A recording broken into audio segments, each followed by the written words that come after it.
نقاش و نقش، کاتب و خط، بانی و بنا، بود و نبود، ذات و صفت، ہستی و فنا، جن و ملک، زمین و فلک، گرد و کیمیا، دنیا و دین، حدوث و قدم، بندہ و خدا، سب شاہد کمال شہ مشرقین ہے، جب تک خدا کا ملک ہے مالک حسین ہے۔ بسم الله الرحمن الرحيم. عن جابر بن عبد الله الأنصاري عن فاطمة الزهراء عليها السلام بنت رسول الله قال: سمعت فاطمة أنها قالت: دخل علي برسول الله في بعض الأيام فقال: السلام عليك يا فاطمة، فقلت: عليك السلام. قال: إني أجد في بدني ضعفا، فقلت له: أعيذك بالله يا أبتاه من الضعف. فقال: يا فاطمة، ائتيني بالكساء اليماني فغطيني به، فأتيته بالكساء اليماني فغطيته به، وصرت أنظر إليه وإذا وجهه يتلألأ وكأنه البدر في ليلة تمامه وكماله. اللهم صل على محمد وآل محمد. فما كانت إلا ساعة وإذا بولدي الحسن قد أقبل وقال: السلام عليك يا أماه. فقلت: عليك السلام يا قرة عيني وثمرة فؤادي. فقال: يا أماه، إني أشم عندك رائحة طيبة كأنها رائحة جد رسول الله. فقلت: نعم، إن جدك تحت الكساء. فأقبل الحسن نحو الكساء وقال: السلام عليك يا جداه يا رسول الله، أتأذن لي أن أدخل معك تحت الكساء؟ قال: وعليك السلام يا ولدي ويا صاحب حوضي، قد أذنت لك. فدخل معه تحت الكساء. اللهم صل على محمد. فما كانت إلا ساعة وإذا بولدي الحسين قد أقبل وقال: السلام عليك يا أماه. فقلت: عليك السلام يا ولدي ويا قرة عيني وثمرة فؤادي. فقال لي: يا أمه، إني أشم عندك رائحة طيبة كأنها رائحة جد رسول الله. فقلت: نعم، إن جدك وأخاك تحت الكساء. فدنا الحسين نحو الكساء وقال: السلام عليك يا جداه، السلام عليك يا من اختاره الله، أتأذن لي أن أدخل معكما تحت الكساء؟ فقال: وعليك السلام يا ولدي ويا شافع أمتي، قد أذنت لك. فدخل معهما تحت الكساء.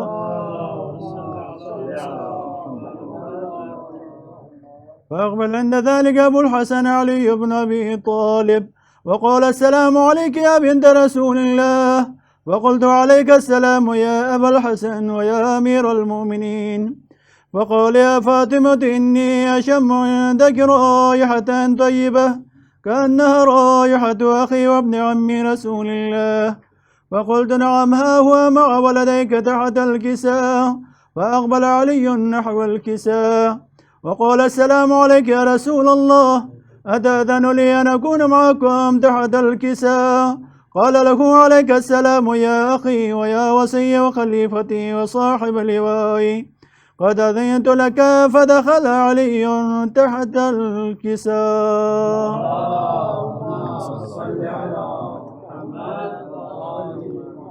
ثم أتيت نحو الكساء وقلت: السلام عليك يا أبتاه يا رسول الله، أتأذن لي أن أكون معكم تحت الكساء؟ قال: وعليك السلام يا بنتي ويا بضعتي، قد أذنت لك. فدخلت تحت الكساء.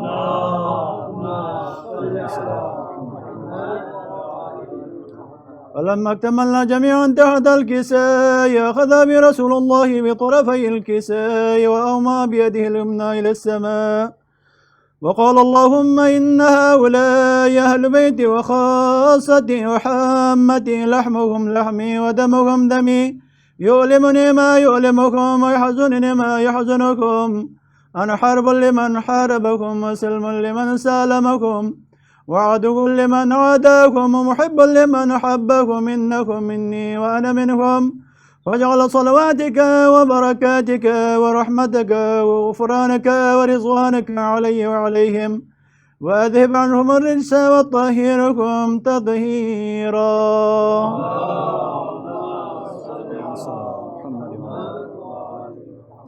وقال الله عز وجل: يا ملائكتي ويا سكان سماواتي، إني ما خلقت سماء مبنية ولا أرضا مدحية ولا قمرا منيرا ولا شمسا مضيئة ولا فلكا يدور ولا بحرا يجري ولا فلكا يسري إلا في محبة هؤلاء الخمسة الذين هم تحت الكساء. فقال الأمين جبرائيل: يا رب ومن تحت الكساء؟ فقال عز وجل: هم أهل بيت النبوة ومعدن الرسالة، هم فاطمة وأبوها وبعلها وبنوها.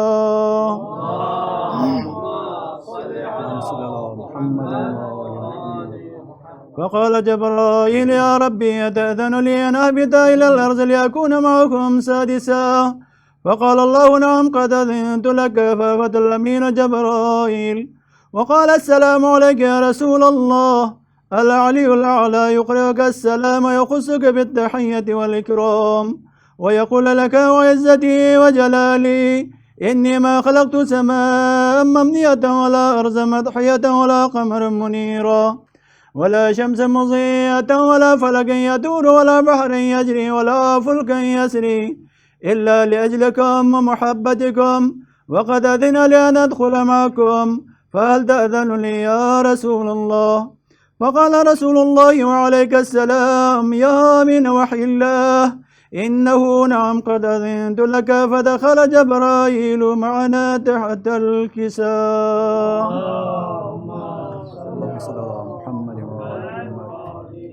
فقال لأبي: إن الله قد أوحى إليكم يقول: إنما يريد الله ليذهب عنكم الرجس أهل البيت ويطهركم تطهيرا.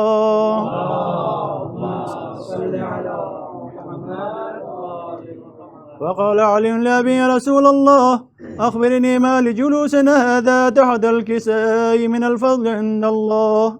فقال النبي صلى الله عليه وآله: والذي بعثني بالحق نبيا واستفاني بالرسالة النجية ما ذكر خبرنا هذا في محفل من محافل أهل الأرض، وفيه جمع من شيعتنا ومحبينا، إلا ونزلت عليهم الرحمة وحفت بهم الملائكة واستغفر لهم إلى أن يتفرقوا. فقال علي عليه السلام: إذا والله فزنا وفاز شيعتنا ورب الكعبة.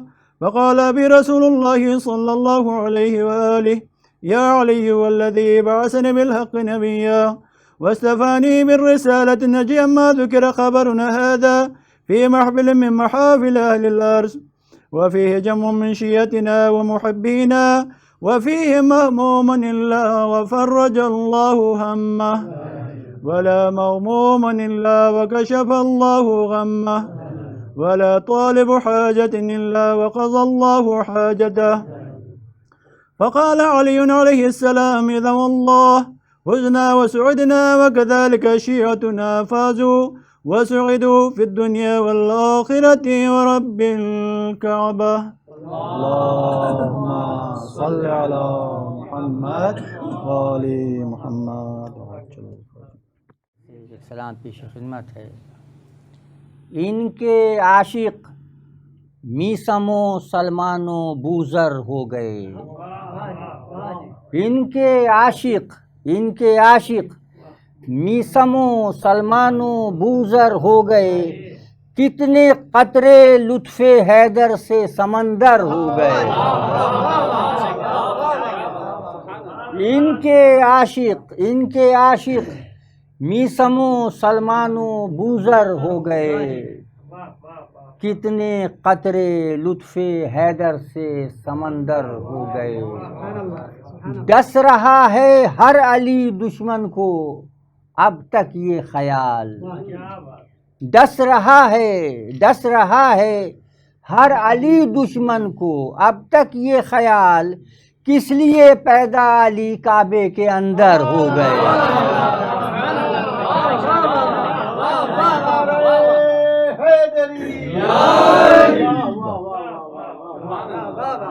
ڈس رہا ہے ہر علی دشمن کو اب تک یہ خیال، کس لیے پیدا علی کعبے کے اندر ہو گئے، کس لیے پیدا علی کعبے کے اندر ہو گئے۔ انوار جعفری صاحب شیخ ملاحظہ فرمائیں کہ دوسروں میں اے بلندی ڈھونڈنے والے بتا، سرکار دوسروں میں اے بلندی ڈھونڈنے والے بتا، ان میں کتنے راکب دوش پیمبر ہو گئے۔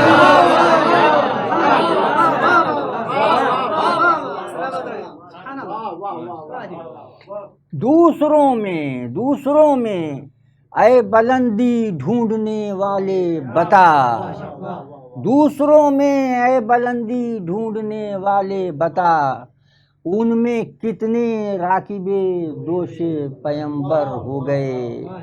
دیکھیے جب بھی اٹھے گا زمانے میں بلندی کا سوال، جب بھی اٹھے گا زمانے میں بلندی کا سوال، دیکھنا ہوگا فرشتے کس کے نوکر ہو گئے۔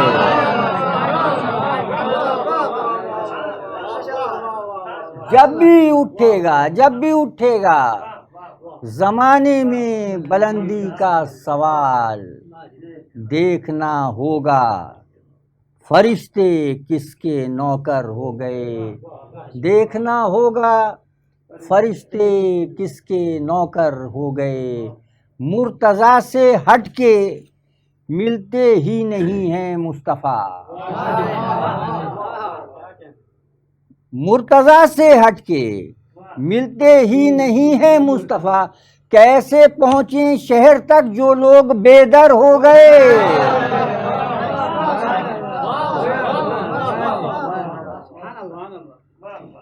مرتضیٰ سے ہٹ کے ملتے ہی نہیں ہیں مصطفیٰ، کیسے پہنچیں شہر تک جو لوگ بے در ہو گئے۔ دیکھیے پلے برابر ہونے کے لیے دونوں چیزوں کا ہم وزن ہونا ضروری ہوتا ہے۔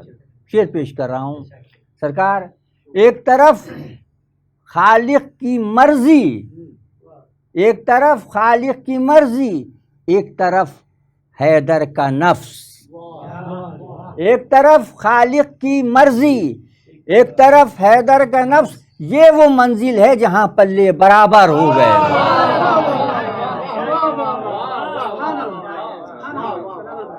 ایک طرف حیدر کی، ایک طرف خالق کی مرضی، ایک طرف خالق کی مرضی، ایک طرف حیدر کا نفس، یہ وہ منزل ہے جہاں پلے برابر ہو گئے۔ جانے کس منزل پر رکتی جا کے اس دن ذوالفقار، جانے کس منزل پر رکتی جا کے اس دن ذوالفقار، وہ تو حائل راہ میں جبریل کے پر ہو گئے۔ جانے کس منزل پر رکتی جا کے اس دن ذوالفقار، وہ تو حائل راہ میں جبریل کے پر ہو گئے۔ بے زباں تو تھے علی اصغر پر ایسے بے زباں، بے زباں تو تھے علی اصغر پر ایسے بے زباں، بے زبانی پر فدا جن کی سخنور ہو گئے۔ بے زباں تو تھے علی اصغر پر ایسے بے زباں، بے زبانی پر فدا جن کی سخنور ہو گئے۔ کہہ رہے ہیں خنجر و نیزہ زبان حال سے، کہہ رہے ہیں خنجر و نیزہ زبان حال سے، جو رہے حق میں کٹے اونچے وہی سر ہو گئے۔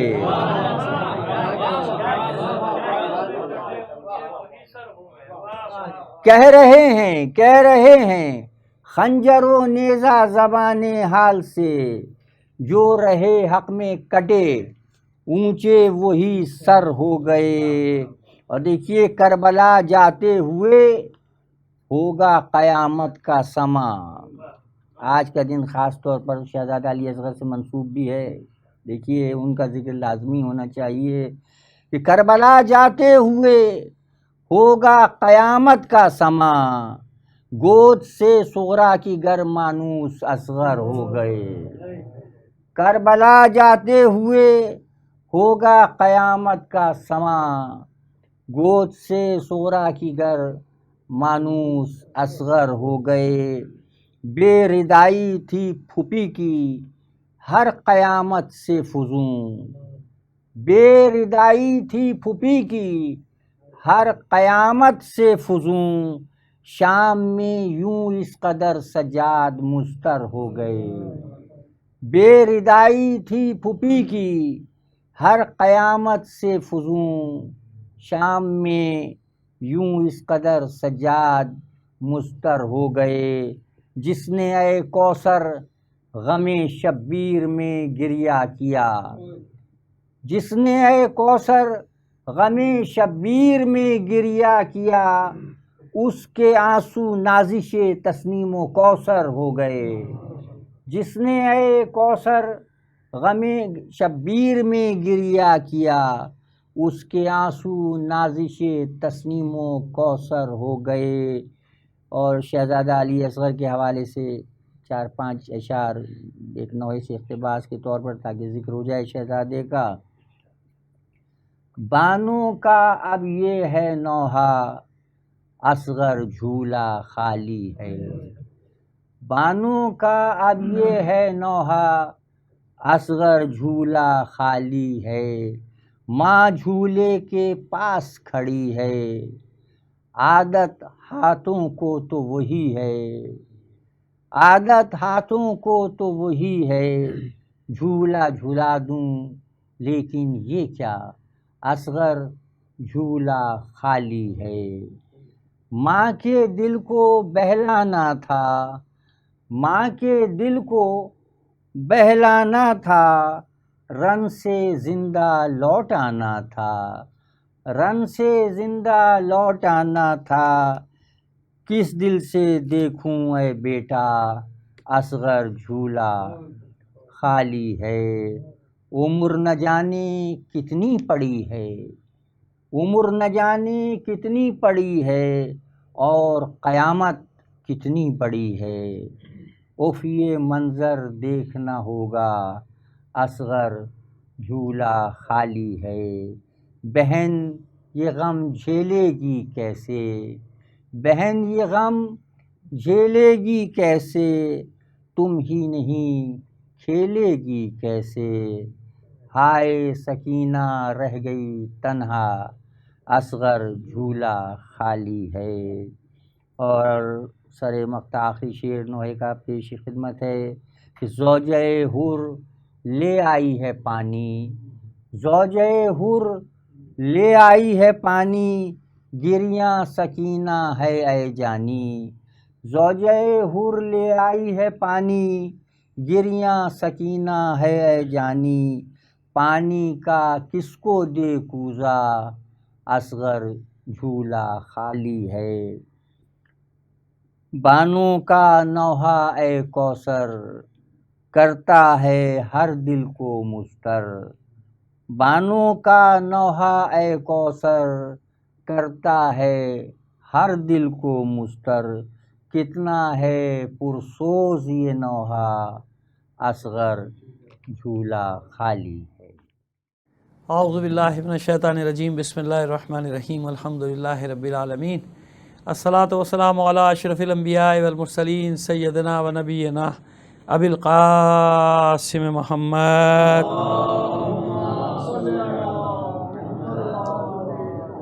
وآلہ الطیبین الطاہرین المعصومین، ولعنۃ اللہ علی اعدائہم اجمعین من الآن الی قیام یوم الدین. اما بعد، فقد قال اللہ تعالی فی کتابہ المبین وہو اصدق القائلین وقولہ الحق. بسم اللہ الرحمن الرحیم. لا یملکون الشفاعۃ الا من اتخذ عند الرحمن عہدا. صلوات بھیجیے محمد علی محمد.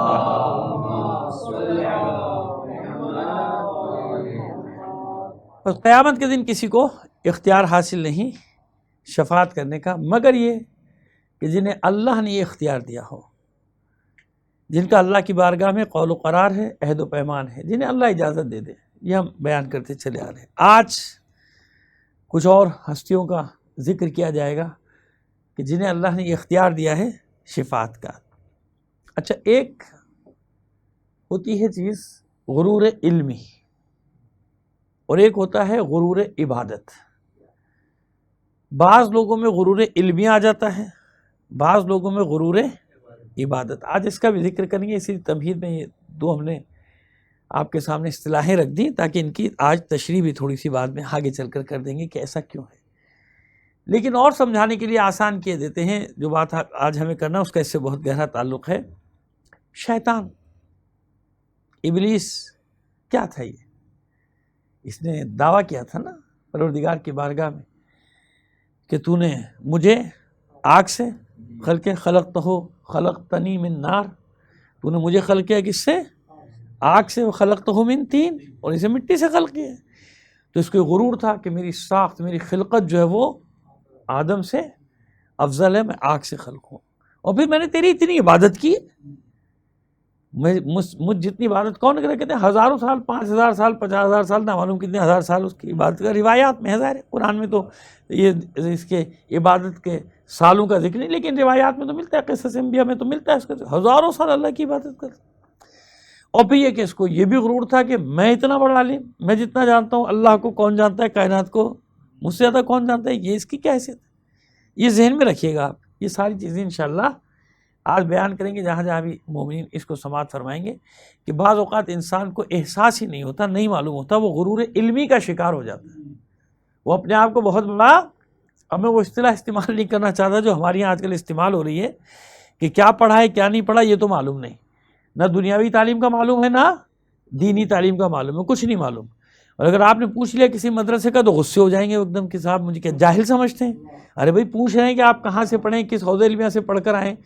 حوض علمیہ آج کل اور جگہوں پہ بھی کھل گئے نا، معلوم ہے آپ کو، یورپ میں بھی حوض علمیہ کھل گیا ہے، امریکہ میں بھی حوض علمیہ کھل گیا، اور پتہ نہیں کہاں کہاں حوض علمیہ کھل گئے ہیں۔ تو بھئی اس لیے پوچھ لیتے ہیں کہ بھئی بتائیے نجف سے پڑھ کے آئے ہیں، قم سے پڑھ کر آئے ہیں، کربلا سے پڑھ کر آئے ہیں، مشہد سے پڑھ کر آئے ہیں، زینبیہ سے پڑھ کر آئے ہیں، یا اور بھی اب کھل گئے، تو اس لیے پوچھنا پڑتا ہے، معلوم کرنا پڑتا ہے۔ بھئی یہ پڑھ کے کہاں سے آئے تو معلوم ہو جائے کم سے کم ہمیں، لیکن صاحب ناراض ہو جاتے ہیں، بتاتے نہیں ہیں۔ تو اب ہم نے عرض کیا آپ کی خدمت میں کہ القابات تو ہوتا ہے نا، غرور علمی کا شکار ہو جاتا ہے، وہ یہ غرور علمی ہے کہ القابات نہیں لگیں گے تو مجلس بھی نہیں پڑے گا، واپس چلا جائے گا۔ مجلس کیا، محفل ہر جگہ اب تو یہی حال ہے، تمام مکاتب فکر کے جو اس طرح کے لوگوں کا یہی حال ہے کہ جب تک القابات سے ان کو یاد نہ کیا جائے، غرور علمی کہ مجھ پہ، میرے پاس جو علم ہے، اور اگر تھوڑا سا پڑھ لیا پھر تو قیامت ہی آ گئی، اگر تھوڑا سا پڑھ کے آ گیا تو بس جتنا پڑھ لیا اتنا ہی کافی ہے۔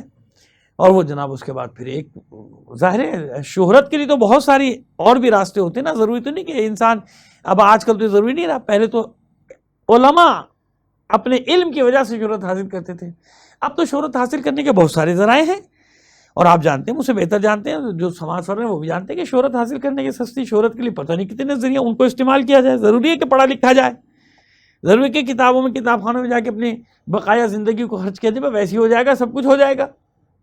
تو عرض کرنے کا مطلب کہ یہ کیا کہلاتا ہے؟ غرور علمی، کہ تھوڑا سا پڑھا انسان نے اور غرور علمی کا شکار۔ اللہ سب کو اس سے بچا کے رکھے، اس سے بڑی اور بری بلا کوئی نہیں، تباہ ہو جاتا ہے انسان۔ جہاں غرور علمی کا شکار ہوا اس کی دنیا آخرت سب برباد ہو گئی، تباہ و برباد، یہی علم اس کو لے کے ڈوب جاتا ہے۔ میں نے آپ کو مثال دے دی۔ اسی طرح غرور عبادی، انسان جب عبادت میں اللہ سب کو ویسے عبادت گزار بنائے جیسا اللہ چاہتا ہے، جیسا وہ خود چاہتا ہے ویسا عبادت گزار، لیکن کبھی کبھی کیا ہوتا ہے، غرور کا شکار کہ مجھ سے زیادہ کون عبادت کرنے والا، میں مثلاً اذان سے آدھ ایک گھنٹے پہلے مسجد میں پہنچ جاتا ہوں، ساری دنیا دیکھ رہی ہوتی ہے، اور وقت پہ میں جاتا ہوں مسجد میں، لوگ میرے تقدس کا میرا احترام کر رہے ہوتے ہیں، میرے تقدس کی وجہ سے مجھے مقدس مان رہے ہوتے ہیں، کہتے ہیں بھائی بڑا اللہ والا، بڑا نیک، بڑا مومن۔ یہ بھی چیز کیا کرتی ہے، انسان کو مغرور بنا دیتی ہے، کیونکہ شیطان نے یہ بھی تو کہا ہے کہ اسی جگہ بیٹھ جاؤں گا، ہدایت کے راستے میں بیٹھ کے بہکاؤں گا، نماز کے ذریعے سے بہکاؤں گا، روزے کے ذریعے سے بہکاؤں گا، عبادت کے راستے پہ بیٹھ جائے گا، وہاں سے بہکائے گا۔ بہکاتا ہے کہ نہیں بہکاتا؟ جب وہ دیکھتا ہے کہ مومن نماز نہیں چھوڑ رہا تو چلو اس کی نماز میں ہی گڑبڑ کر دو، نماز تو یہ پڑھے مگر وہ نہ پڑھے جو اللہ کا حکم ہے، نماز تو یہ پڑھے مگر وہ نہ پڑھے جو اللہ کا رسول چاہتا ہے، نماز تو یہ پڑھے وہ نہ پڑھے جس کی تعلیم معصومین علیہ السلام نے پڑھے، لیکن میں اس کو یہیں سے ایسا کر دوں گا کہ یہ کم از کم وہ نماز نہیں پڑھے گا جو اللہ اس کا رسول اور امام چاہتا ہے۔ سمجھ میں آ رہی ہے ہماری بات؟ یہ اشارے کافی ہیں، پہنچ جائیں گے، یہی چاہتے ہیں، کیونکہ ہم یہ نہیں چاہتے کہ زیادہ تلخ گفتگو کریں، زیادہ تلخ جملے استعمال کریں، ہم تو ایک بات کو سمجھانا چاہ رہے ہیں، ایک بات کو سمجھانا۔ یہ کیا کرتی؟ عبادت کے ذریعے سے بھی انسان کو بہکا دیا جاتا ہے، اس سمجھ جائے۔ یہ میں نے تمہیدی جملے مکمل کر دیے، کیونکہ اب آگے چل کے جو بات آنے والی ہے اس کا تعلق اس سے، لیکن اس سے پہلے اس ساری گفتگو کی تشریح سے پہلے ایک روایت پیش کرنا چاہ رہے ہیں آپ کی خدمت کہ وہ ہے امام جعفر صادق علیہ السلام کی روایت۔ آپ نے اچھا مومن کی بہت ساری تقسیمیں ہوئی ہیں مختلف مقامات پہ مختلف جہت کے ذریعے سے، جیسے علم کی بہت ساری قسمیں نا، کہیں علم کی 2 قسمیں بتائیں معصوم نے، کہیں علم کی 4 قسمیں بتائیں، کہیں علم کی 10 قسمیں بھی بتائی ایسا، جیسے صبر کی کہیں 2 قسمیں بتائی گئیں، کہیں 3 قسمیں بتائی گئیں، کہیں 4، وہ یعنی موضوع کے اعتبار سے نا، موقعیت کے اعتبار سے۔ جیسے مثلا ہم بہت ساری اصطلاحیں استعمال کرتے ہیں، نفس کے لیے اصطلاحیں استعمال کرتے ہیں، قرآن مجید میں نفس امارہ بھی ہے، نفس لوامہ بھی ہے، اور نفس مطمئنہ بھی ہے۔ اس کے علاوہ بھی قسمیں ہیں کہ نہیں ہیں؟ ہے نا، نفس لاہوتی بھی ہے کہ نہیں ہے، نفس حیوانی بھی ہے، نفس ملکوتی بھی ہے، نفس کی بہت ساری قسمیں بنتی چلی جاتی۔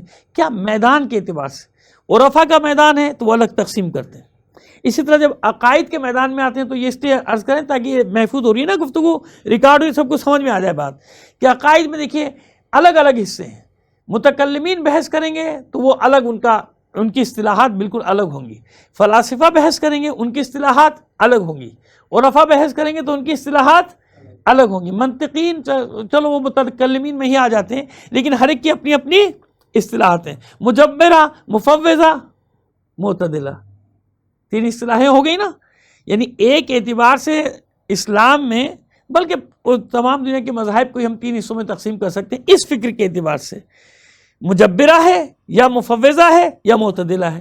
مجبرہ جو جبر کا قائل ہے، کہتا ہے کہ نہیں انسان کچھ نہیں کرتا، پتہ بھی اللہ کی مرضی کے بغیر نہیں ہلتا، جو کر رہا ہے اللہ کی مرضی سے کر رہا ہے، خلاصہ یہ ہے مجبرہ کا۔ مفوضہ کیا کہتے ہیں؟ نہیں، اللہ نے با اختیار بنا دیا، سارا اختیار انسان کو دے دیا، جو چاہے گا کرے گا، اپنی مرضی سے کرے گا، اچھا کرے گا برا کرے گا، قیامت کے دن اللہ نپٹ لے گا۔ اور تیسرا کون سا ہے؟ معتدلہ، جو ان دونوں کے مقابلے پر ہے، کہتے ہیں نہیں وہ درمیان کا راستہ، وہ کہتے ہیں کہ نہیں ایسا نہیں ہے، نہ اللہ نے سارا اختیار انسان کو دے دیا، نہ سارا اختیار لے لیا، بلکہ ایک حد تک اس سے آزادی حاصل ہے تاکہ قیامت کے دن فیصلہ ہو سکے، جزا اور سزا انصاف سے اور عدالت سے فیصلہ ہو سکے۔ ہاں اگر یہ حد سے آگے بڑھے گا، فرعون کی طرح پکڑ لیں گے، اس کو ڈبو دیں گے، غرق کر دیں گے، نمرود کی طرح تباہ و برباد کر دیں گے، اب یہ ساری مثالیں، شداد کی طرح تباہ کر دیں گے، ایسا ہے نا۔ تو بس معتدلہ الگ، یہ کیونکہ ہمارا مضمون نہیں ہے، صرف اشارے کرتے ہوئے جا رہے ہیں۔ اب آ جائیے دوسری طرف، ایک اور تقسیم ہے اسی عقائد کے اعتبار سے، ایک اور تقسیم ہے اشاعرہ، معتزلہ۔ ایک کون سی تقسیم ہے؟ ایک کیا کہلاتے ہیں؟ اشاعرہ، ایک کیا کہلاتے ہیں؟ معتزلہ، ایک کہلاتے ہیں امامیہ۔ کیا کہلاتے ہیں؟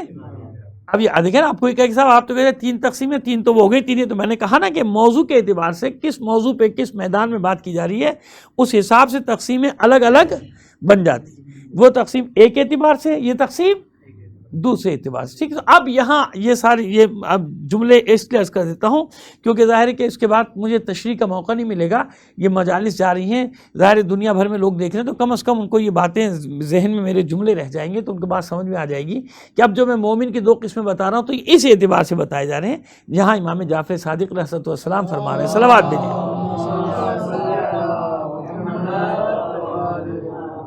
2 قسمیں ہیں مومن کی۔ ایک مومن کون سا ہے؟ اب یہ دیکھیے روایت تو بڑی طویل ہے، لیکن ہم ظاہر مجلس کے وقت کو ہمیں پیش نظر رکھنا ہے، ہمیں اور بھی روایت پیش کرنی ہے، تو اس لیے ہم اس کا خلاصہ بیان کریں کہ ایک مومن وہ ہے کہ جسے نہ تو دنیا کے حالات پریشان کرتے ہیں، نہ قیامت کی ہولناکیوں کا تصور سے پریشان کرتا ہے، بالکل پریشان نہیں ہوتا، مطمئن رہتا ہے، اطمینان سے رہتا ہے۔ ایک مومن وہ ہے جو اللہ کی مرضی کے ساتھ اپنی زندگی گزارتا ہے، اللہ سے کیے ہوئے عہد و پیمان کو پورا کرتا ہے، اور اللہ سے جو اس نے قول و قرار کیا ہے اللہ سے جو اس کی شرائط طے ہیں ان پہ پورا اترتا ہے. اور پھر معصوم یہاں ایک حوالہ دیتے ہیں کہ جیسے کہ قرآن میں آیا، جن لوگوں کے لیے قرآن میں آیا من المؤمنین رجال صدقوا ما عہد اللہ علیہ ومنہم من قضی نحبہ ومنہم من ینتظر وما بدلوا تبدیلا. امام نے اس آیت کی تلاوت کی. یہ وہ لوگ ہیں کہ انسانوں میں من المؤمنین رجال، مومنین میں کچھ مرد ہیں کہ جو اپنے عہد کو سچا کر دکھاتے ہیں، جو انہوں نے اللہ کے ساتھ عہد باندھا اس کو پورا کر دکھاتے ہیں. اور ان مومنین میں سے کچھ اپنا وعدہ پورا کر کے چلے گئے، کچھ اپنی باری کا انتظار کر رہے ہیں. سمجھ میں آگے بات؟ کہتے ہیں کہ یہ وہ لوگ ہیں کہ جنہیں کوئی پرواہ نہیں، نہ قیامت کی ہولناکیاں ان کو خوفزدہ کرتی ہیں، اس کا تصور خوفزدہ کرتا ہے، نہ دنیا کے حالات. یہ ثابت قدم رہنے والے لوگ ہیں، استقامت کے ساتھ زندگی گزارتے ہیں، کوئی بھی صورتحال ان کو پریشان نہیں کرتی. یہ وہ لوگ ہیں جنہیں کسی کی شفاعت کی ضرورت نہیں. بات ختم نہیں ہوئی. یہ وہ لوگ ہیں جنہیں کسی کی شفاعت کی ضرورت نہیں، بلکہ اللہ ان کو یہ حق دے گا کہ یہ دوسروں کی شفاعت کریں. صلوات بھیجیے محمد علی محمد.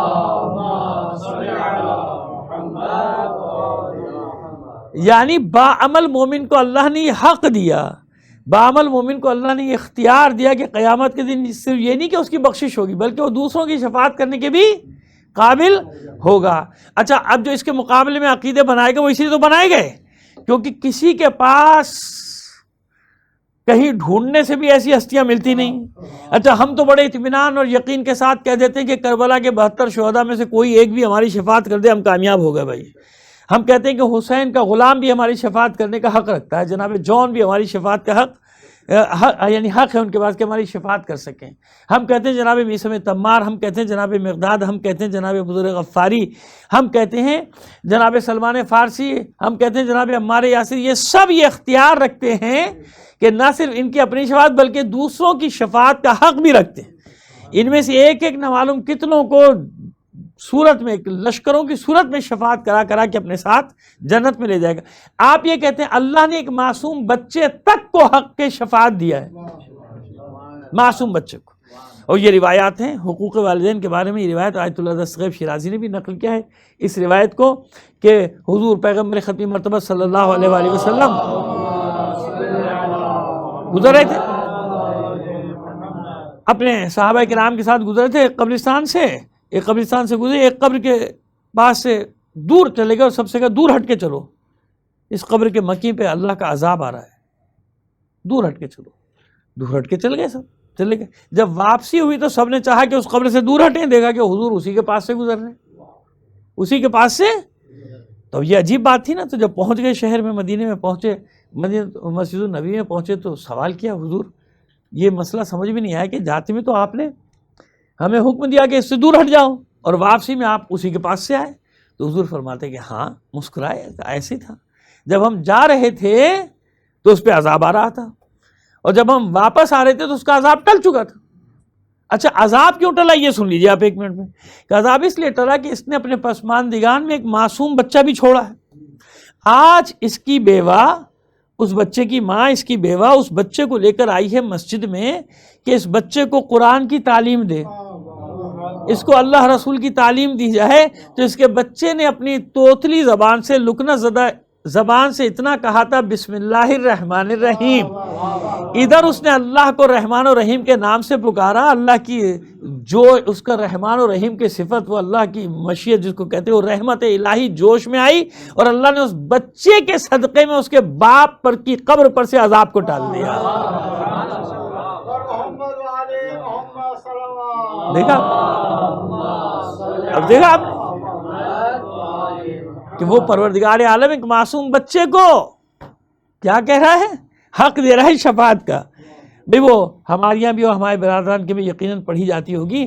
وہ جب جس آیت نہیں بلکہ حدیث کو پڑھتے ہیں، نکاح کے موقع پہ پڑھتے ہیں، تناکحوا تناصروا تکثروا فإني أباهي بكم الأمم يوم القيامة ولو بالسقط. میں فخر کروں گا قیامت کے دن، اپنے امت کی کثرت میں فخر کروں گا، اور یہاں تک کہ کوئی اگر بچہ ساقط ہوا ہوگا اس کو بھی شمار کروں گا اپنی امت میں. یعنی تعداد کی وجہ. یہ حدیث ہے بھائی، حدیث رسول ہے. تو کیوں یہ بھائی یہ ساقط شدہ بچے، ان تک کا اپنا ایک مقام ہے. بعض مقامات پہ روایات میں یہاں تک ہے کہ وہ معصوم بچے بے شک ساقط شدہ نہ صحیح کوئی اور بچے مطلب کسی ظلم سے مار دیے گئے، ظلم کی وجہ سے بچہ ساقط ہو گیا. جیسے ابھی آپ نے دیکھا نا کہ یہ بربریت اور وحشت درندگی سب دنیا نے دیکھی کہ نہیں دیکھی، کہ حاملہ عورتوں کے پیٹ چاک کر کے ان کے بچوں کو نکال کے مار دیا گیا. تو اب یہ کیا ہوگا، یہ بچے کیونکہ ظلم سے مارے گئے نا، یا بلاسٹ ہو گیا، دھماکہ ہو گیا، یہ شیرخوار بچے جو تھے مار دیے گئے، ہے نا ایسے.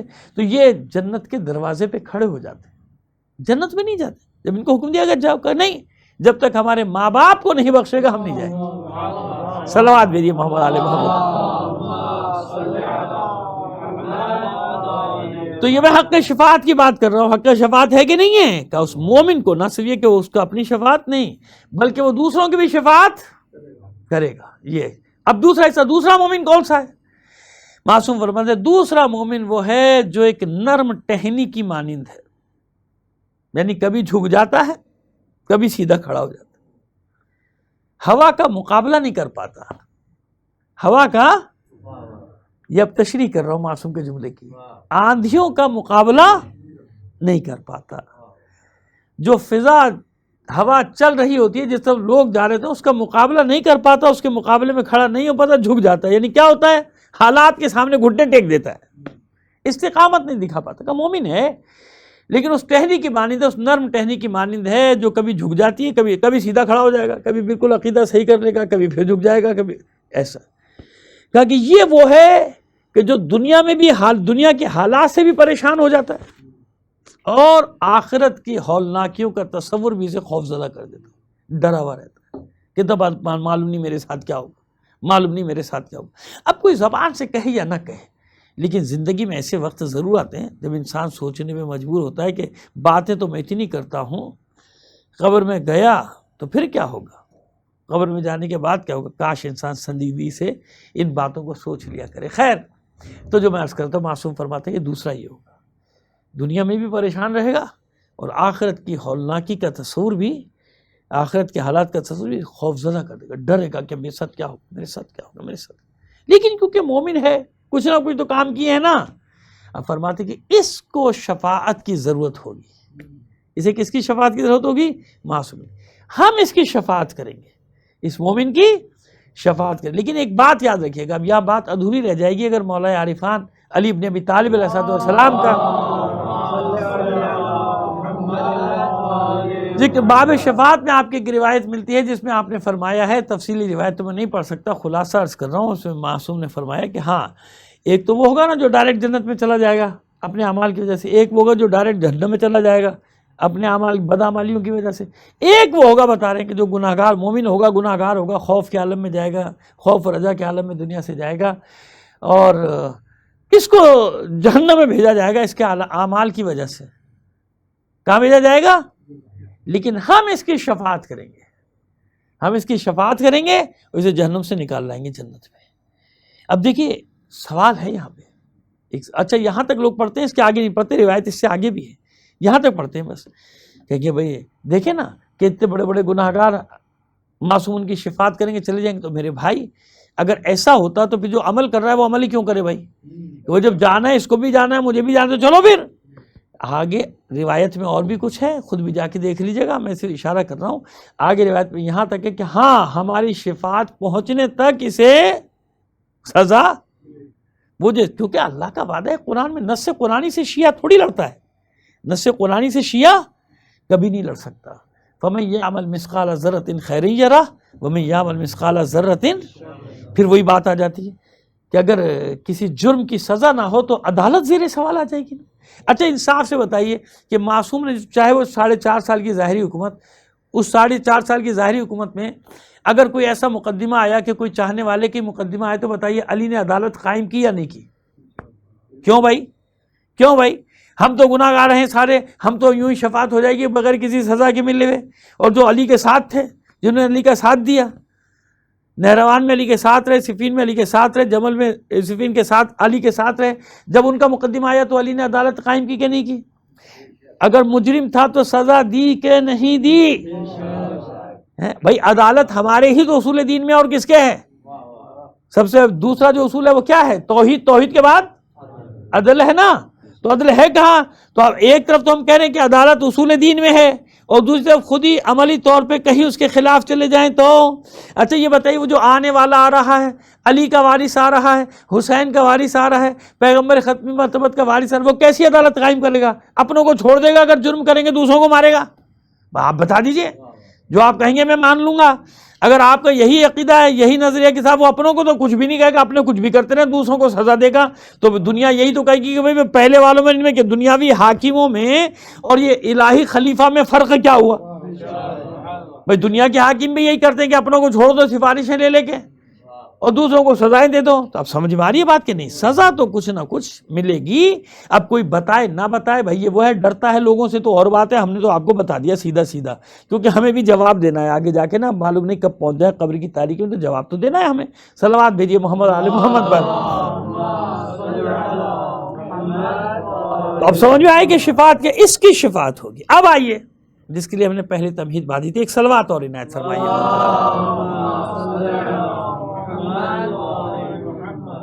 ابو ایمن ایک اپنے زمانے کا بڑا عابد و زاہد ہے۔ کس کے زمانے کا؟ پانچویں امام کا، امام محمد باقر علیہ السلام۔ اور اس کو اپنی عبادت پہ گھمنڈ بھی بڑا ہے، بہت گھمنڈ، مغرور بہت ہے، وہی غرور عبادی جس کا، اسی کے لیے میں نے کہا تھا لوگ اس کے تقدس کی قسمیں کھاتے ہیں، اس کو دیکھ کے مسجد میں اپنے آنے جانے کے اوقات مقرر کرتے ہیں کہ ہاں اب یہ گیا، اب 10 منٹ کے بعد اذان ہونے والی ہے، اب سامان بند کرنا شروع کرو، دکان کا پیک کرنا شروع کرو۔ سمجھ میں آئی؟ امام کے حوالے سے اس تک خبر پہنچی کہ امام نے تسلی دی ہے، ڈھارس دی ہے گناہ گاروں کو شفاعت کی، خاص طور پہ شفاعت محمد صلی اللہ علیہ وآلہ وسلم۔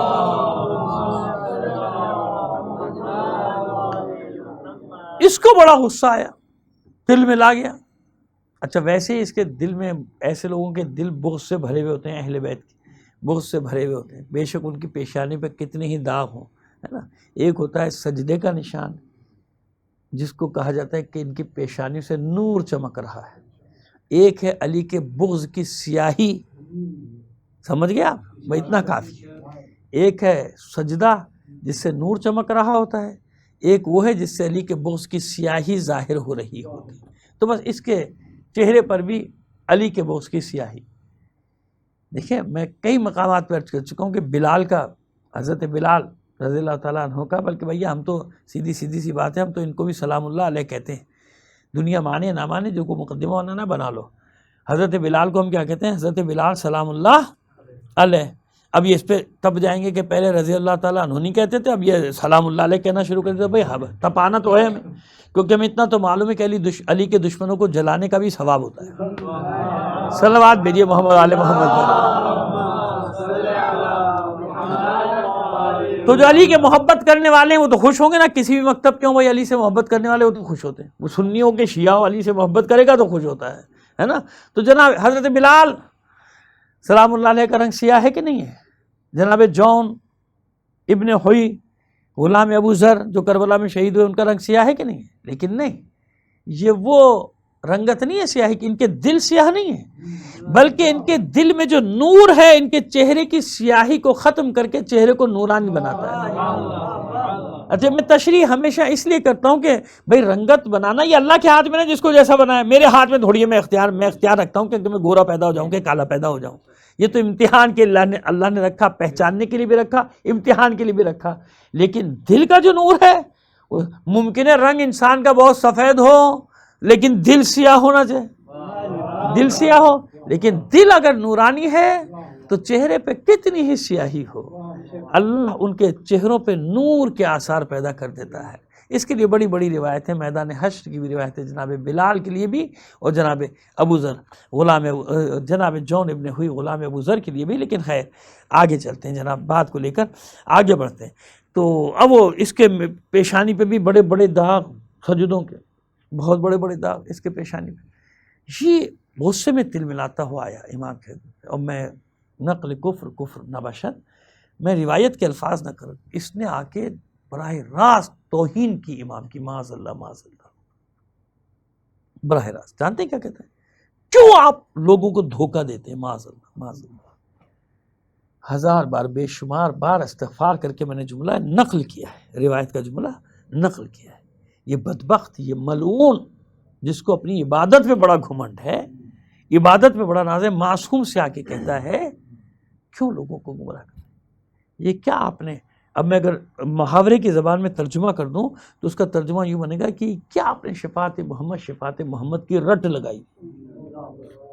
اللہ اس کے بھیانک انجام کو اور دردناک بنائے۔ یعنی اس نے صرف معصوم کی توہین نہیں کی، امام کی توہین نہیں کی، بلکہ اس نے دوسرے جملے میں توہین رسالت بھی کر دی۔ اچھا، جب ان کے پسندیدہ لوگ یہ کام کریں تو کسی کو غیرت نہیں آتی، کسی کو غیرت نہیں آتی، توہین ہو جائے، صحابہ کی توہین کر دیں، ان کی غیرت نہیں جاگے گی، محبت بھی نہیں جاگے گی۔ صحابہ کی قبروں کو تباہ کر دیں، ان کی غیرت اور محبت نہیں جاگے گی۔ ازواج مطہرات کی قبروں کو تباہ کر دیں، ان کی غیرت نہیں جاگے گی۔ جنت البقیع کو تباہ و برباد کر دیں، ان کی غیرت نہیں جاگے گی۔ شام میں اور دوسرے علاقوں میں، لبنان میں صحابہ کی قبروں کو کھود ڈالیں، ان کی محبت صحابہ سے، یہ دیکھتے ہیں کہ کون کہہ رہا ہے، اور ہم یہ دیکھتے ہیں کہ کیا کہہ رہا ہے۔ صلوات بھیجیے محمد علی محمد پر، ہے نا؟ یہ دیکھتے ہیں اچھا اپنا توہین کر رہا ہے، کرنے دو، اپنا کہہ رہا ہے کہ تو یہ اسی میں سے ایک ہی اسقماش۔ اب یاد رکھیے کہ یہ ایک سنت معصومین بھی میں نے دیکھی کہ انہیں کچھ کہہ دیا جائے صبر کر لیتے تھے، برداشت کر لیتے تھے، لیکن جہاں شان رسالت کی بات آتی تھی معصوم غضبناک ہو جاتا تھا۔ یہاں بھی روایت میں یہ ہے کہ 5ویں امام غضبناک ہو گئے، یعنی کسی نے ان کو ایسے غصے میں دیکھا ہی نہیں تھا، اس غصے کے عالم میں کسی نے نہیں دیکھا تھا، کسی وقت نہیں دیکھا۔ تو آپ جانتے ہیں کہ معصوم کو بہت کم ایسا، اور وہ جب وہ غضبناک ہے تو سمجھ لیجیے کہ ان کا غضب کس کا غضب ہے؟ رسول کا غضب، اور رسول کا غضب کس کا غضب ہے؟ اللہ کا غضب ہے۔ صلوات بھیجیے محمد علی محمد پر۔ سمجھ میں آ گئی بات؟ ان کا غضبناک ہونا ہی اس بات کی دلیل ہے کہ اب اللہ بھی غضبناک ہو گیا، اب اللہ کا رسول بھی غضبناک ہو گیا۔ اس کو کہتے ہیں بدبخت، خاموش ہو جا۔ یہ بھی روایت بہت تفصیلی ہے، میں خلاصہ کر رہا ہوں۔ کہا کہ اگر تو نے اپنے شکم اور شرمگاہ کو بچایا ہوا ہے تو کیا سمجھتا ہے کہ بشارت صرف ان لوگوں کے لیے شفاعت، یعنی ہم جو کہہ رہے ہیں شفاعت کی بات تو یہ صرف ان کے لیے کر رہے ہیں جن پہ جہنم واجب ہو چکی، یعنی وہ یہ سمجھتا تھا کہ جن پہ جہنم واجب ہوگی ہے یہ ان کی شفاعت کریں، عمل کی کوئی بات نہیں۔ امام نے کہا تو یہ سمجھے بیٹھا ہے کہ اگر تو اپنے، اب دیکھی بات ہے کہ نہیں، شکم کی حفاظت کرتا ہے، یعنی شبہات میں نہیں پڑتا، حرام نہیں کھاتا، مکروہ نہیں کھاتا، یہ ہوتا ہے نا جو عبادت گزارتا ہے یہ بھی نہ کرو، یہ بھی نہ کرو، یہ بھی نہ کرو، اور اپنی شرمگاہ کی یعنی اپنے کردار کی حفاظت کرتا ہے، تو یہ سمجھ بیٹھا کہ شفاعت سے مراد صرف گناہگار کا۔ یاد رکھ قیامت کے دن کوئی ایک فرد بھی ایسا نہیں ہوگا جو محمد عربی کی شفاعت کا محتاج نہ ہو۔ اللہ سمجھ میں آ گئی بات؟ یہ میں نے خلاصہ کر کے بتایا کہ معصوم غضبناک ہوگی، تو کیا سمجھتا ہے؟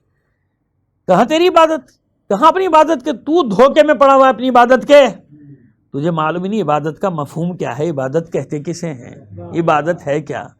وہ کسی اس کی تفسیر میں دیکھ رہا تھا تو ایک روایت مجھے ملی، اصل میں ذہن سے میرے نکل گیا، تفسیر میں تو ہے لیکن کس تفسیر میں دیکھا تھا مجھے یاد نہیں آ رہا، لیکن روایت ہے۔ کوئی چیلنج کرے گا تو میں پیش کر دوں گا اس روایت کو، کہ جیسے کل میں نے بہلول کی آپ کی خدمت میں کل کی مجلس میں پیش کی تھی، اس سے آج پیش کرنا چاہ رہا ہوں کہ ایسے بنی اسرائیل میں یہ حکایات، جیسے میں نے کہا نا حکایات ہیں بنی اسرائیل کے دور کی، ایسے ایک تھا ابو ایمن جیسا عبادت گزار، بڑا اس کو اپنی عبادت پہ گھمنڈ تھا، لوگ اس کے تقدس کی عبادت کی قسمیں کھائے گئے۔ یہ ایک دم سے خیال پیدا ہوا، پروردگار تیری اتنی عبادت کرتا ہوں، اب تو مجھے جنت کی بشارت دے دے، اب تو مجھے جنت کی، یہ اس کو گمان، یہ گھمنڈ پیدا ہو گیا، گمان اس کو ہو گیا کہ میری عبادت ہی نہیں، کوئی دنیا میں کوئی کرتے نہیں ایسی عبادت جیسی میں کرتا ہوں۔ خیر جناب، اس کو یہ خیال پیدا ہوا، روزانہ یہی کہتا تھا پروردگار اب تو مجھے جنت میں میرا مقام دکھا دے، مقام دکھا دے، مقام دکھا دے۔ سفر درپیش تھا، بیابان سے گزر رہا تھا، راہ بھٹک گیا، جب راہ بھٹک گیا تو جو اس کے پاس تھا زیادہ راہ، اس میں پانی تھا، پانی بھی ختم ہو گیا۔ اب گرمی کا سفر، اب یہ پیاس سے بلبلا رہا ہے، تڑپ رہا ہے، ایک جگہ گر گیا، پیاس کی شدت سے گر گیا، مرنے لگا۔ اس عالم میں اس نے دیکھا کہ ایک شخص پانی کا کوزہ لیے چلا جا رہا ہے، پیالہ لیے چلا جا رہا ہے، چلا کر آواز دی بھائی مجھے بچا، میں مر رہا ہوں، پانی پلا دے۔ تو اس نے دیکھا کہ ہاں پہچان کے وہی ہے نا عباد عابد ہے، وہی عابد ہے، کہا ہاں پہچان گیا، چلو خدا کا شکر ہے مجھے پہچان گیا، مجھے پانی پلا دے گا، ہاں میں وہی ہوں، وہی عبادت گزار، میں وہی عابد ہوں۔ کہا کہ بھائی دیکھ بات سن، میں تو ہوں بڑا گناہ گار، میں ہوں بڑا گناہ گار، اور تیرے پاس اتنی عبادتیں، تو اب ایک معاہدہ کرتے ہیں، پھر میں تجھے پانی دیتا ہوں۔ کبھی کیسا معاہدہ؟ جو مانگے گا دے دوں گا۔ کہا نہیں، مال وال مجھے نہیں چاہیے، اپنی زندگی کی آدھی عبادتیں مجھے دے دے، اپنی زندگی کی آدھی عبادتیں مجھے دے دے، یہ پانی تجھے پلا دوں گا۔ اس نے کہا یہ کیا بات ہوئی، ایک پیالہ پانی اور میری زندگی کی اتنی ریاضت، آدھی زندگی کی عبادت؟ کا تیری مرضی، مال میرے پاس ہے، قیمت تیرے پاس ہے، مال میرا ہے، قیمت تیری ہے، تجھے دینی ہے، نہیں دیتا نہ دے، میں جا رہا ہوں اپنے راستے۔ اب اس نے سوچا کہ بھائی تو مر جاؤں گا میں، اب زندہ رہوں گا تو پہلے سے بھی زیادہ عبادت کر لوں گا، دی بھائی دی، تجھے آدھی عبادت دی، میری جان تو بچا۔ اس نے لا کے پیالہ دے لے، پی لے بھائی۔ آدھی عبادتیں گئیں ایک پیالے پانی میں۔ اب راستہ تو بھٹکا ہوا تھا، گرمی میں تو ہر ایک گھنٹے بعد پیاس لگتی ہے، تھوڑی دیر بعد پھر وہی کیفیت ہوگی اس کی، پھر یہ جان سے گزرنے لگا، جاں بلب ہو گیا۔ پھر دیکھا وہ شخص چلا جا رہا ہے، پانی اس کے پاس ہے، تو اس نے کہا بھائی جان بچا لے۔ تو کہا بھائی دیکھ معاملہ وہی ہے، معاملہ وہی ہے، پانی ہے میرے پاس، دے دوں گا تجھے، وہ آدھی جو باقی وہ مجھے دے دے۔ کہا تو میرے پاس کیا بچے گا؟ کہا یہ میرا مسئلہ نہیں ہے، تیرے پاس کیا بچے گا کیا نہیں بچے گا یہ میرا معاملہ نہیں ہے، مجھے تو وہ آدھی باتیں دے دیتے، میں بڑا گناہ گار آدمی ہوں، میری بچت ہو جائے گی، تو یہ پانی تجھے دے دیتا ہوں۔ جب نہیں دیا تو نے کہا ٹھیک ہے بھائی میں جا رہا ہوں اپنے راستے، جاتے تھے کہا کہ زندگی تو بچے نا، دے دوں گا اور کر لوں گا عبادتیں۔ کہا بھائی پانی پلا، ادھر پانی پیا، ادھر حاطف غیبی کی ندا آئی، یا کوئی ملک پکارا، جو ملک کی صورت میں بھیجا تھا اللہ نے، کہنے اب بتا اے میرے بندے، آج تک تو نے میرا کتنا پانی پیا، آج تک پانی کی قیمت طلب کی، اس ہوا میں کتنی سانس لی، ہوا کی قیمت طلب کی۔ وہ لوگ کہتے ہیں نا، ہمارے کچھ دوست ہیں بیچارے مادہ پرست ہیں، اب ہیں بڑے قابل، یعنی سمجھتے اپنے آپ کو بڑے قابل ہیں، تو وہ یہی کہتے ہیں کہ صاحب وہ زکوٰۃ خمس کی بات ہے، کیوں دے صاحب، کمایا میں نے تو میں اس میں سے نکال کے دے دوں اللہ کے نام پہ، کمایا میں نے، میں یہ کیسے دوں، محنت تو میری ہے، اللہ گھر بیٹھے دے گا تو دیں گے۔ وہ کہتے ہیں نا اللہ رزق دیتا ہے، کہ اللہ کہاں سے دیتا ہے، معاذ اللہ، یہ ان کی دلیل بتا رہا ہوں بھائی، اپنی نہیں، ان کی دلیل۔ کہتے ہیں کہ محنت کرتے ہیں تو اللہ دیتا ہے، کام کرتے ہیں تو اللہ دیتا ہے، مزدوری کرتے ہیں تو اللہ دیتا ہے، جس دن گھر بیٹھے دے گا اس دن کہہ دیں گے اللہ نے دیا۔ تو ان کے لیے یہی دلیل میں نے دی تھی، بیٹھے تھے میرے ساتھ، میں نے کہا یہ بتا کہ یہ تیری جو آمدنی ہے یہ ساری تیری آمدنی ہے، اس میں مشیت کا کیا کچھ شامل ہے؟ جس فضا میں سانس لیتا ہے یہ سانس لینا چھوڑ دے، پھر کما کے بتا تیری کمائی ہو۔ جس زمین کے ذرائع کو استعمال کر رہا ہے، خریدنے بیچنے کی بات نہیں کر رہا، جو اللہ نے وسائل رکھے ہیں پہاڑوں کی صورت میں، سمندر کی صورت میں، معدنیات کی صورت میں، ان کو استعمال کرنا چھوڑ دے، پھر جو کمائے گا تیری کمائی ہوگی۔ یہ پانی جو تو استعمال کر رہا، اللہ نے جو وسائل دی ان کی کبھی کوئی قیمت مانگی؟ کوئی قیمت ہے ہی نہیں، ان کی کوئی سب فری ہیں، یہ تو ہم قبضے کر کر کے بیچتے ہیں نا بھائی، اللہ نے تھوڑی قیمت رکھی ہے کہ جو پانی استعمال کرتا ہے، کتنا پانی، یہ پانی استعمال نہ کر، ہوا استعمال نہ کر، معدنیات استعمال نہ کر، اللہ کی زمین استعمال نہ کر، اللہ کی فضا استعمال نہ کر، پھر جو کمائے گا تیرا کمایا ہوا ہوگا۔ جا صلوات بھیجیے محمد علیہ محمد۔ اب بات سمجھ میں آئی؟ اب ماشاءاللہ طلبہ بیٹھے ہیں، علماء بیٹھے ہیں، تو اب جا کے اس کی تشریح کریں خوب، اس پہ جتنا آپ تحقیق آگے بڑھیں گے، میں نے اس پہ بہت کام کیا ہے، اتنا آپ پر اور مطالب روشن ہوتے چلے جائیں گے، کیونکہ جب آپ عملی زندگی میں جائیں گے تو ان سے واسطہ پڑے گا نا۔ ایک سے ایک فنکار، ہم کو کہتے ہیں فنکار، وہ یہ سمجھتے ہیں کہ جو مولوی ہیں ان کو تو کچھ پتہ ہے نہیں، لہٰذا وہ ایسے ایسے نکات ڈھونڈ کے لاتے ہیں، لیکن پھر جب وہ پہلے اس میں مرحلے میں ناک آؤٹ ہو جاتے ہیں، پھر انہیں خیال آتا ہے کہ نہیں مولویوں کو بھی کچھ آتا ہے، وہ یہ سمجھتے ہیں کہ بس یہ ایسے پڑھ کے آ جاتے ہیں، نماز سیکھ کے، نماز کے مسائل سیکھ کے آ جاتے ہیں۔ لہٰذا اس لیے بھی میں ہمیشہ طلباء پہ زور دیتا ہوں کہ نہیں، محنت کرنی ہے، خاص طور پہ عقائد کے معاملے میں، عقائد میں پورا مضبوط میدان میں اترنا ہے، تاکہ کوئی آپ کو شکست نہ دے سکے، جس کو کہتے ہیں علم کلام پہ پورا عبور حاصل کر کے جائیے گا۔ ایک پریشانی گزشتہ دنوں میں، ایام میں ہمارے ساتھ یہ رہی کہ ہمارے یہاں علم کلام پر کام نہیں کیا گیا متکلمین، حالانکہ سابقہ بر صغیر کے حوزے میں سب سے زیادہ کام علم کلام پہ ہوتا تھا، کیونکہ جس معاشرے میں ہم رہتے ہیں نا، یہاں ہمارا کئی قسم کے لوگوں سے ہے نا، بر صغیر میں تو دیکھیے ہندوؤں سے بھی، سکھوں سے بھی، سب سے سامنا رہتا تھا، تو ہر ایک کے لیے دلائل چاہیے نا، لہذا متکلمین کی ضرورت بہت زیادہ ہے، خصوصاً آج کے دور میں، تاکہ رد کیا جائے جو شبہات وارد کیے جاتے ہیں ہمارے عقائد پر، ان شبہات کو کیسے رد کیا جائے، اس کے لیے ضروری ہوتا ہے علم کلام کو شوق سے اور زور و شور سے پڑھا جائے۔ صلوات بھیجیے محمد آل محمد پر۔ تو ایک پیالہ پانی، یہ ساری عبادتوں کی قیمت کیا ہے؟ ایک پیالہ پانی بھی نہیں ہے، تو عبادت پہ غرور کر رہا ہے، تو یہ ہے تیری عبادت۔ یاد رکھ، کوئی ایسا نہیں کہ جو شفاعت محمدی سے مبرہ ہو، کوئی فرد قیامت کے دن ایسا نہیں ہوگا۔ اب اس کے بعد آئیے، اب باب الحوائج، امام موسیٰ کاظم علیہ السلام کی روایت، اور بھی زحمت تمام۔ فرما سمع ابن مہران، یہ ساتویں امام کے صحابی ہیں، ان سے نقل کیا تھا کہ دعا مانگنے آتے تھے نا لوگ ہر۔ اچھا ایک اور بھی چیز ہے، آپ کو اگر ایک ہی معاملے میں بہت ساری دعائیں یا بیانات ملے تو یہ بھی معصوم کا ایک اعجاز ہے کہ ایک ہی مسئلے کے جتنے بھی حل بتائیں گے، الگ الگ بتائیں گے اور سب صحیح ہوں گے، سب۔ یہ دعاؤں کا بھی ایسے ہی، اکثر دعائیں ایسی ہیں جو الگ الگ الفاظ سے شروع ہوتی ہیں، اس میں الفاظ بھی الگ الگ، کوئی اللہم سے شروع ہو رہی ہے، کوئی یا اللہ سے شروع ہو رہی ہے، کوئی ربنا یا ربی سے شروع ہو رہی ہے، ٹھیک ہے نا، ربنا یا ربی، کوئی یا ربی سے شروع، تو اس پہ بھی حکمت ہے، یاد رکھیے گا۔ جیسے قرآن مجید میں اگر رب العالمین ہے تو الگ معنی ہے، الہ العالمین ہے تو الگ معنی ہے نا، الگ الگ معنی، اللہ کا الگ معنی ہے، رب کا الگ معنی ہے، سب کے الگ الگ معنی مفاہیم میں۔ خیر ظاہر ایک ایک لفظ پہ تو تفصیل سے یہاں بات نہیں کی جا سکتی، لیکن اشارہ آپ کو کر رہے ہیں تاکہ جب آپ انشاءاللہ آگے جب پڑھیں گے تو اس میں آپ بہت آسانی ہوں گی ان چیزوں کو جب آپ نکالیں گے۔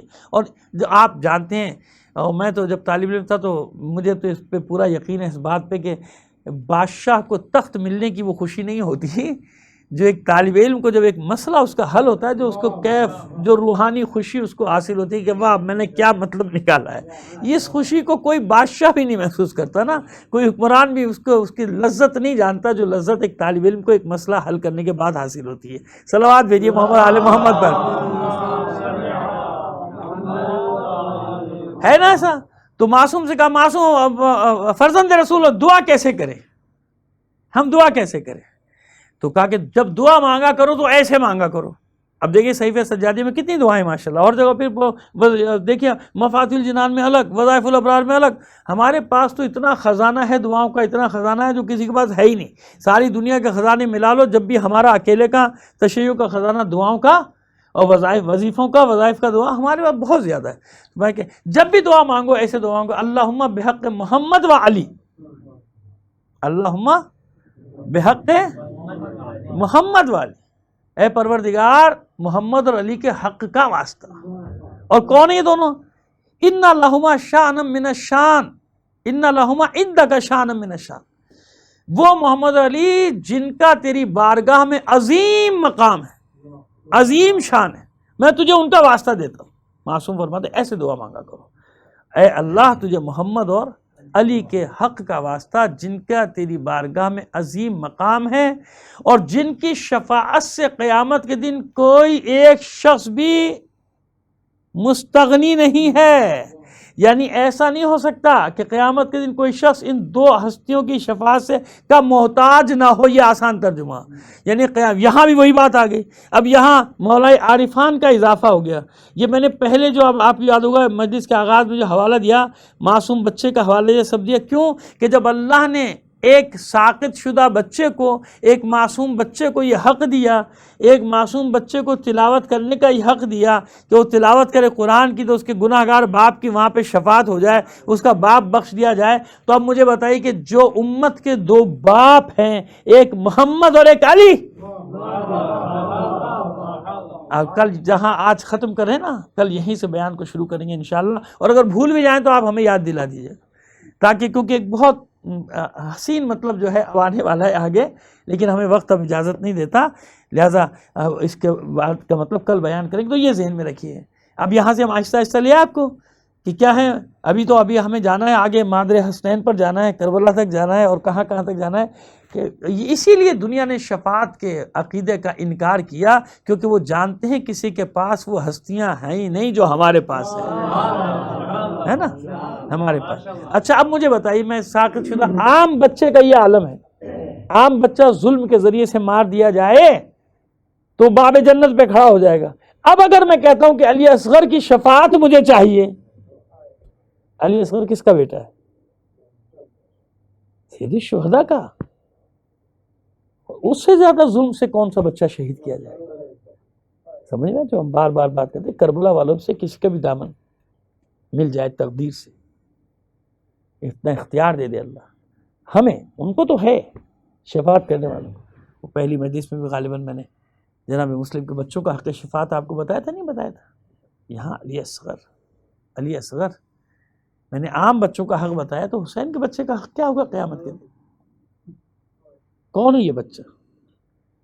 آپ یہ دیکھیے، کربلا میں علی اصغر کی شہادت کے لیے بڑے بڑے دانشوروں نے اور دیگر مذاہب کے لوگوں نے بھی لکھا کہ اگر سارے جرائم کو پس پشت ڈال دیا جائے، یزید کے لشکر کے سارے جرائم کو، اور ان کے لیے تعویلیں گڑھ لی جائیں، فرض کر رہا ہے، فرض کر لیں کہ ہر جرم کی کوئی تعویل گڑھ لی جائے، سارے جرائم کو پس پشت ڈال دیا جائے، تو ایک جرم ایسا ہے جس کی تعویل قیامت تک کوئی پیش نہیں کر سکتا، وہ ہے قتل علی اصغر، وہ ہے شہادت علی اصغر۔ چند ماہ کا بچہ، 6 ماہ تو محاورتاً کہا جاتا ہے نا، لیکن کہیں 8 ماہ کا ذکر ہے، کہیں 10 ماہ کا، کہیں 11 ماہ کا، لیکن ہے تو شیر خار، تو وہ شیر خار کہہ دیا کافی ہے۔ حسین کا شیر خار علی اصغر۔ اچھا، ایک ماں ہے کربلا میں جو ساری رات روتی رہی، پریشان رہی۔ کیوں پریشان رہی؟ حالات کی وجہ سے، کہ حالات اتنے خراب ہو گئے، ہم کہاں مشکلات میں گر گئے؟ نہیں، اس لیے پریشان ہے وہ ماں کہ صبح سب اپنی اپنی قربانیاں پیش کریں گے حسین پر، اور مجھ دکھیاری کے پاس تو کچھ بھی نہیں۔ ایک 4 سال کی بچی ہے سکینہ، اور ایک یہ شیر خار علی اصغر۔ معبود میں کیا کروں؟ کاش میرا علی اصغر اتنا بڑا ہوتا کہ تلوار اٹھا لیتا، تو میں اپنے بچے کو میدان میں بھیج دیتی۔ اس لیے رو رہی ہے کہ میرا بچہ بڑا ہوتا تو میں اس کو میدان میں بھیجتی۔ بس مشیت کو بھی اپنی اس کنیز کی یہ نیت ایسی بھا گئی، ایسی پسند آ گئی کہ مشیت نے بھی طے کر لیا کہ فاتح کربلا بھی اس کا شیرخوار علی اصغر ہوگا، اور فاتح شام بھی اس کی 4 سال کی بچی سکینہ ہوگی۔ اور جب رات کو یہ گفتگو ہو رہی تھی تو کوئی بعید نہیں کہ یہ بچہ ہمک ہمک کر اشاروں سے اپنی ماں کو سمجھانے کی کوشش کرتا ہو کہ اے مادر گرامی، ذرا عصر عاشور تو آنے دیجئے۔ پھر دیکھیے آپ کا علی اصغر کیا کرتا ہے۔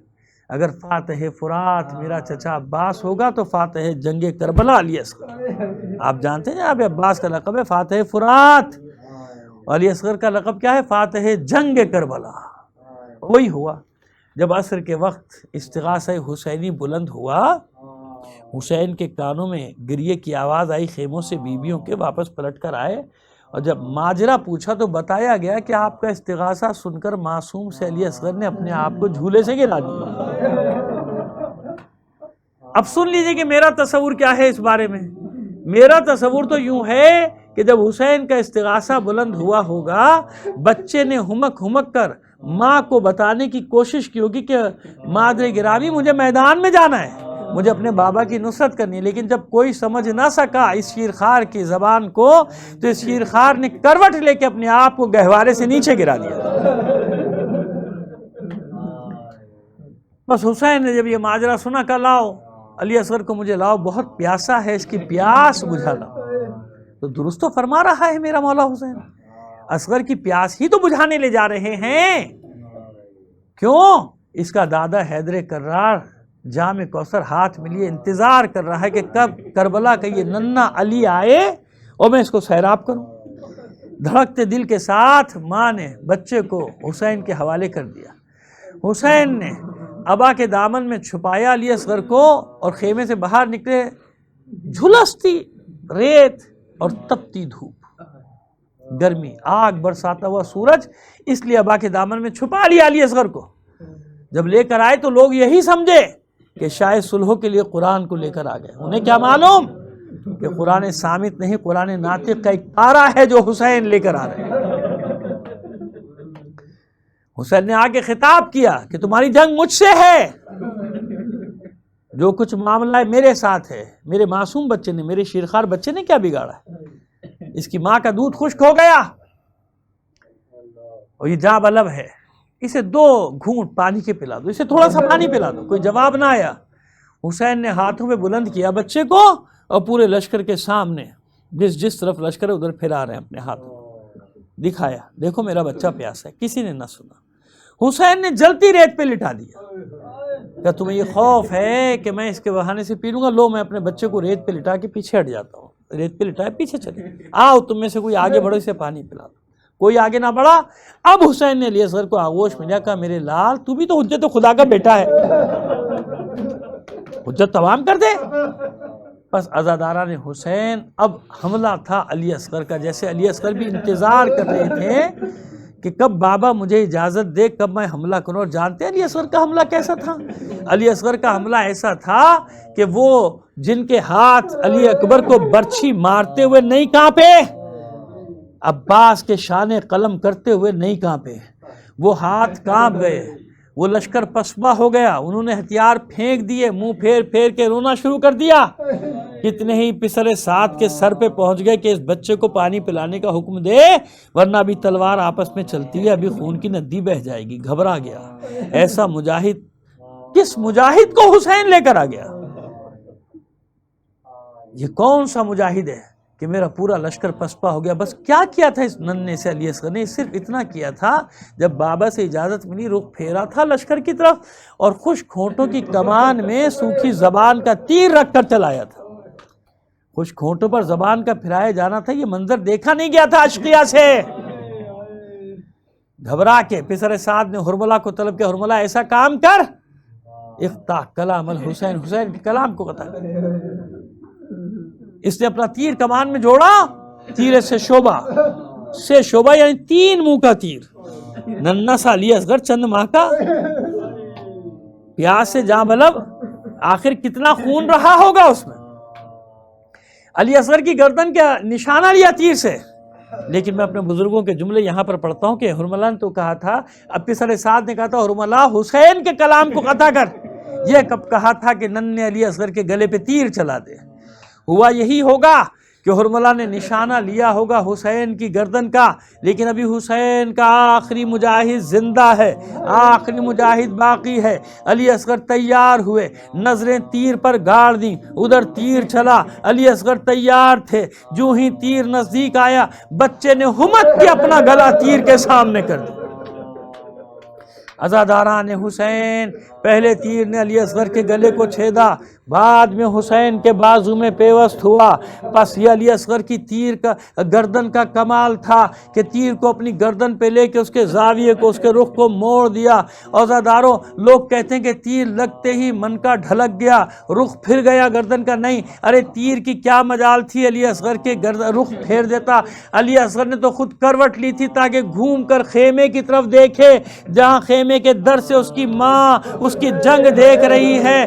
یہ ہے وہ ابدی مسکراہٹ، یہ ہے وہ علی اصغر کا تبسم کہ علی اصغر نے مسکرا کے اپنی ماں کو دیکھا، جیسے کہہ رہے ہوں اے مادر گرامی اب راضی ہونا، اب تو آپ راضی ہیں، دیکھیے میں نے اپنے بابا کا دفاع کیسے کیا ہے۔ بس آخری جملہ سن لیجئے، سارے مراحل طے کیے، خیموں سے بھی رخصت کر کے لائے، پشت خیمہ میں ایک ہی قبر ہے جو حسین نے بنائی، وہ علی اصغر کی قبر تھی، چھپا دیا اس خوف سے کہ یہ سب کے گلے کاٹیں گے، کہیں ایسا نہ ہو میرے ننھے مجاہد کا گلا بھی کاٹ دے۔ لیکن افسوس کہ وہی ہوا جس کا ڈر تھا حسین کو۔ جب شہداء کے لاشیں گنے گئے، سر کاٹے جا رہے تھے، کسی نے کہا کہ جتنے ہم نے میدان میں مارے ہیں ایک سر کم ہے۔ پھر ڈھونڈا گیا گنج شہیدہ میں، کوئی نہ ملا۔ پھر کسی نے بتایا کہ آخری وقت میں حسین پشت خیمہ میں کچھ چھپا رہے تھے۔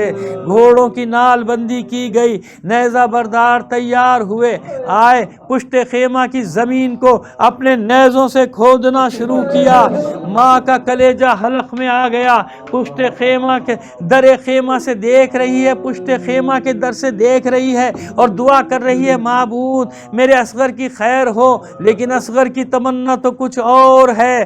اصغر تو یہ دعا کر رہے ہیں کہ ایسا نہ ہو، اے میری مادر گرامی یہ دعا نہ کرو، تیرے علی اصغر کو یہ گوارا نہیں کہ سب شہداء کے سر نیزوں پر ہوں، اور جو فاتح جنگ کربلا ہو اس کا سر نیزے پر نہ ہو۔ بس علی اصغر کی تمنا پوری ہوئی، ایک ملعون کا نیزہ زمین میں گیا۔ اب جب واپس آیا تو نو کے سینہ پہ علی اصغر کی صورت میں ام رباب کا کلیجہ۔ الا لعنت اللہ علی القوم الظالمین وسيعلم الذين ظلموا أي منقلب ينقلبون۔ ماتم حسین کرتی رہی ہے ہائے ماں اصغر کے بعد، بہن یہ کرتی رہی ہے ہائے ماں اصغر کے بعد، ہو گیا تاریک سارا، ہو گیا تاریک سارا یہ جہاں اصغر کے بعد، بہن یہ کرتی رہی ہے ہائے ماں اصغر کے بعد، بہن یہ کرتی رہی ہے ہائے ماں اصغر کے بعد۔ زینب مضطر سے بولی یہ بتا بنت علی، زینب مضطر سے بولی یہ بتا بنت علی، دل تڑپتا ہے میرا جاؤں کہاں اصغر کے بعد، بہن یہ کرتی رہی ہے ہائے ماں اصغر کے بعد، بہن یہ کرتی رہی ہے ہائے ماں اصغر کے بعد، ہو گئی آغوش خالی جھولا بھی خالی ہوا، ہو گئی آغوش خالی جھولا بھی خالی ہوا، کس کو اب بادر سنائے لوریاں اصغر کے بعد، بہن یہ کرتی رہی ہے ہائے ماں اصغر کے بعد، بہن یہ کرتی رہی ہے ہائے ماں اصغر کے بعد، دھوپ میں بیٹھی رہوں گی بولیے ام رباب، دھوپ میں بیٹھی رہوں گی بولیے ام رباب، چاہیے مجھ کو کہیں نہ صاحبان اصغر کے بعد، بہن یہ کرتی رہی ہے ہائے ماں اصغر کے بعد، بہن یہ کرتی رہی ہے ہائے ماں اصغر کے بعد، وعدہ ہے زینب یہ میرا زندگی بھر رات دن، وعدہ ہے زینب یہ میرا زندگی بھر رات دن، میں کروں گی روز رو کر اب فغاں اصغر کے بعد، بہن یہ کرتی رہی ہے ہائے ماں اصغر کے بعد، بہن یہ کرتی رہی ہے ہائے ماں اصغر کے بعد، کیا لکھے کرتاس پر اب کیا کرے حیدر بیان، کیا لکھے کرتاس پر اب کیا کرے حیدر بیان، روز